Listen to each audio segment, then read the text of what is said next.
Satu-satu untuk roda 2, BPKD tolong. Syedaralun setelah melakukan apel gabungan ASN Pasca Cuti bersama Hari Raya Idul Fitri 1446 Hijriah, Bupati Aceh Selatan Mirwan bersama Wakil Bupati Baitul Muqaddis melanjutkan apel gabungan kendaraan dinas. Yang petugas verifikasi belum didata langsung. Yang sudah Pengecekan kondisi ratusan kendaraan dinas milik pemerintah setempat itu berlangsung di lapangan Naga Tapak Tuan pada Selasa 8 April 2025.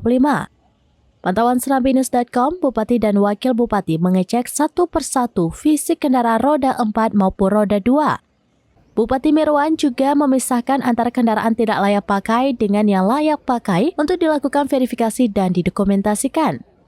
Menurutnya, banyak kendaraan dinas milik pemerintah sudah tidak layak dan perlu dilakukan perbaikan. Oleh karena itu, ia berharap kepada seluruh pemegang aset kendaraan daerah tersebut agar menjaga dan merawat dengan baik.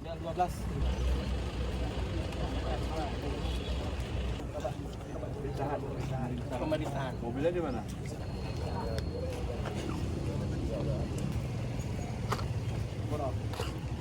layak atau tidak layak, Pak? Kalau secara langsung yang sudah kita cek, banyak yang tidak layak. Nah, jadi ada yang layak, kondisinya juga harus memang direhab ulang.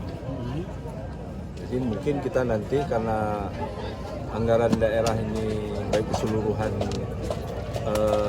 daerah berkaitan dengan efisiensi, kita mungkin yang bisa dipergunakan mungkin kita. Dari Aceh Selatan, Ilhami Syahputra, serambinews.com. Download Tribun X sekarang, menghadirkan lokal menjadi Indonesia.